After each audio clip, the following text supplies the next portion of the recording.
Bismillahirrahmanirrahim. Assalamualaikum warahmatullahi wabarakatuh. Saya Adila Putri Ananda dari kelas 4A, yang dimana di sini saya akan berbagi sedikit ilmu ya tentang kepemimpinan perempuan. Lanjut. Nah, di sini ada hadis dalam kepemimpinan perempuan. Bismillahirrahmanirrahim.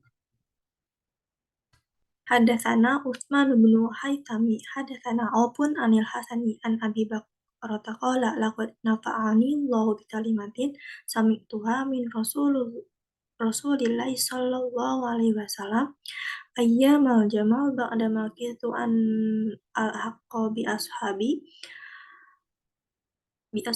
jamali fa uqatila ma'ahum qala lamma balagha Rasulullah sallallahu alaihi wasallam an ala farisa qad malaku alaihim bintu kisra qala lan yufliha qaumun wala amrohum ra'ata, yang dimana artinya dari Utsman bin Haytham dari Hasan dari Abu Bakar yang berkata, Allah memberikan manfaat kepadaku dengan sebuah kalimat. Ku dengar dari Rasulullah SAW pada hari menjelang perang Jamal setelah aku hampir membenarkan mereka Ashabul Jamal dan berperang bersama mereka. Nah, ketika sampai kabar kepada Rasulullah SAW bahwa bangsa Persia mengangkat putri Kisra sebagai pemimpin. Nah, beliau bersabda, tidak akan beruntung suatu kaum sebagai pemimpin. Beliau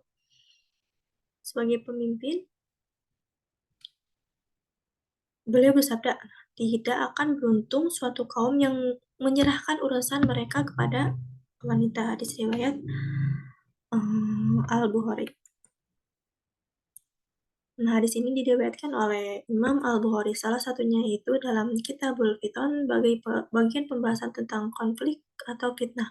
Nah, selain diriwayatkan ini dalam Sahih Al-Bukhari, hadis ini juga diriwayatkan dalam Musnad Ahmad bin Hanbal, Sunan At-Tirmidzi, Musnad At-Tabarani, juga Sunan An-Nasai. Nah,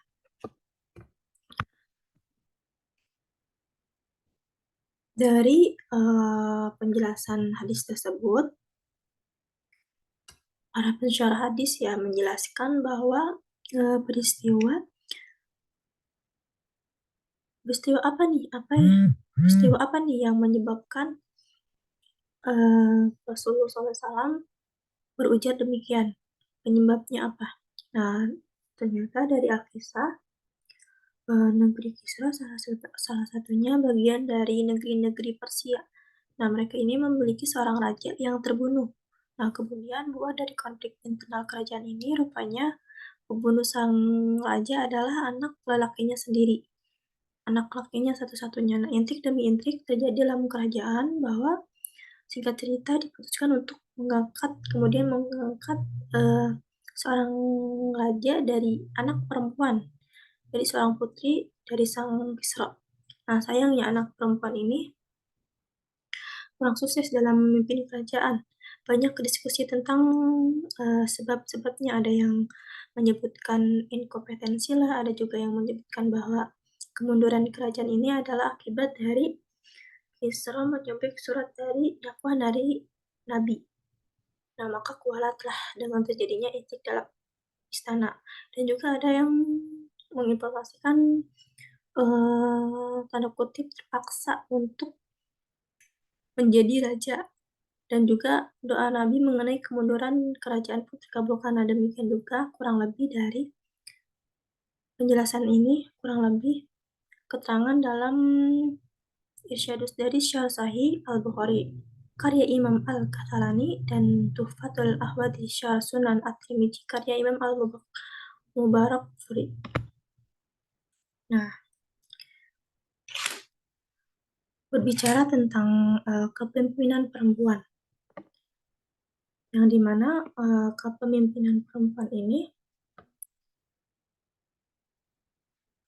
seorang pemimpin itu ialah seperti dia bisa mengendalikan atau bisa mempengaruhi pikiran orang lain. Ya pasti pikiran sendiri juga ya.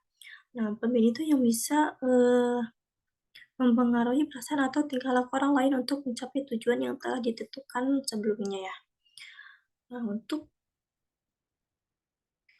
maka dari itu, kepemimpinan perempuan. Islam ini telah memuliakan perempuan dan memberikan peran penting dalam kehidupan Islam menjadi laki-laki sebagai pemimpin atas manusia, termasuk perempuan ini melarang ya, dalam Islam melarang perempuan menjadi pemimpin dalam urusan kekuasaan, mungkin tingkat umum atau tingkat paling tinggi seperti presiden mungkin ya. Nah, meskipun perempuan juga masih ada ruang untuk menjadi pemimpin kiprah lain-lainnya. Nah, juga Islam ini kan menilai perempuan ini dan laki-laki adalah dua fondasi masyarakat, tempat mereka mempunyai peran yang sama dalam mencapai penciptaan atau pembentukan. Nah, sebelum hadirnya Islam pun perempuan sudah dapat menjadi pemimpin. Dalam Al-Quran pun sudah difirmankan dalam surat An-Naml ayat 23 yang dijelaskan bahwa kepemimpinan itu seperti Ratu Balkis ini yang memimpin kerajaan Saba. Nah, pada masa Nabi Sulaiman ini alaihissalam yang merupakan salah satu contoh bahwa Islam tidak melarang perempuan untuk mengambil peran menjadi seorang pemimpin dalam sebuah komunitas publik. Nah, namun mengenai boleh tidaknya ini, perempuan jadi pemimpin dapat dipahami menurut Abu Hanifah. Nah, menurut Abu Hanifah ini, seorang perempuan dibolehkan menjadi hakim ketika perempuan dibolehkan memberikan kesaksian dalam urusan harta. Nah, berarti memberikan keputusan wilayah tersebut juga sudah semestinya diperbolehkan. Nah, oleh karena itu seorang perempuan juga boleh menjadi seorang pemimpin. Ada hal lain, ketua umum juga dari Muiz Al-Kabri, beliau mengungkapkan bahwa pada awalnya memang menganggap seorang perempuan ini tidak bisa menjadi presiden atau pemimpin, tapi belakangan ini beliau berpikir bisa saja seorang perempuan menjadi pemimpin karena bukan dia sendiri yang bekerja, yang menguasai atau mengurusi negara. Nah, presiden ini mempunyai banyak staf-staf yang membantu dalam mengurusi permasalahan negara. Namun di sini, walaupun dalam sejarah telah muncul banyak perempuan diperbolehkannya menjadi pemimpin, menjadi sebagai presiden atau dan lain-lain. Nah, di samping itu ada sejumlah orang atau sejumlah ulama menganggap mungkin karena kurang cocoknya itu untuk menduduki posisi perempuan sebagai pemimpin. Itu yang pertama ada Imam Syafi'i, Imam Malik, dan Imam Ahmad. Nah, yang pertama,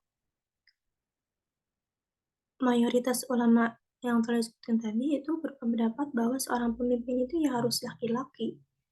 Menjadi presiden itu harus laki-laki. Nah, berdasarkan dari surat An-Nisa ayat 34. Nah, ditambah lagi dalam hadis dari Abi Bakrah yang diriwayatkan oleh Imam Al-Bukhari yang juga menjadi alasan yang dijadikannya dasar bagi fatwa yang pentingnya perempuan melarang untuk menjadi pemimpin. Bagaimana dari kisah tadi disebutkan bahwa Nabi SAW mendapat informasi bahwa negara Persia ini menjadikan Putri Kisah sebagai ratu, kemudian meninggal, dan para ulama di semua negara Islam pun telah menerima hadis ini dan menjadi dasar hukum. Jadi dasar hukum bahwa seorang perempuan ini, seorang wanita ini tidak boleh menjadi pemimpin laki-laki dalam wilayah kepemimpinan umum. Yang kedua ada Imam Al-Baghawi yang mengatakan bahwa kitab Syarhus Sunnah bahwa seorang perempuan ini tidak sah menjadi seorang pemimpin karena dia karena seorang pemimpin itu harus keluar untuk berjihad dan selalu ada pada urusan atau perkara orang-orang muslim, sedangkan perempuan itu lemah ya, saat serta tidak mampu melakukan banyak urusan. Ini merupakan pendapat para ulama-ulama. Namun, dari hal-hal seperti itu, hal-hal yang tadi telah dijelaskan dari para ulama, beliau beliau para ulama-ulama dirasa ada hubungannya dengan hadis yang telah dijelaskan tadi tentang Al-Qisah. Maka dengan hal itu yang dikutip dalam artikel dirasa wajar ya ketika Nabi Muhammad SAW mengucapkan hadis tersebut menyatakan ketidaksuksesannya suatu negara yang dipimpin oleh perempuan. Karena ya logikanya jelas bahwa seorang pemimpin itu harus berwibawa, dihargai, dan dihormati. Jadi jika perempuan pemimpin pada saat itu mungkin tidak dihargai, tidak dihormati.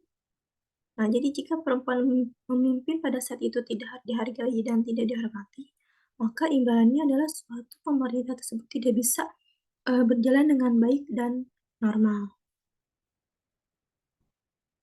Nah, berbeda dengan konteks zaman secara umum, zaman sudah berubah.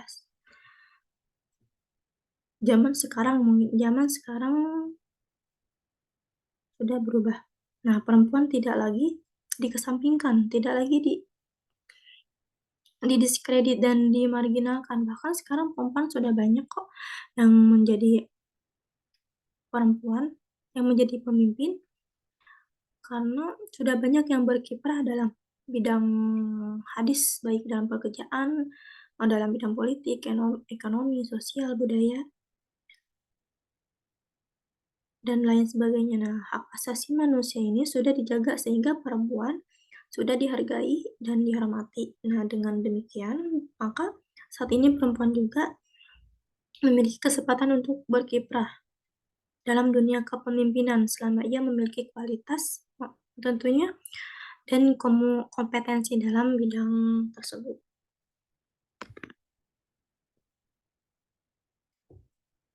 Lanjut, nilai-nilai pendidikan yang kita bisa ambil atau petik dalam hadis tersebut, yaitu kedudukan pemimpin perempuan dalam Islam sampai saat ini mungkin masih menuai pro kontraknya ya.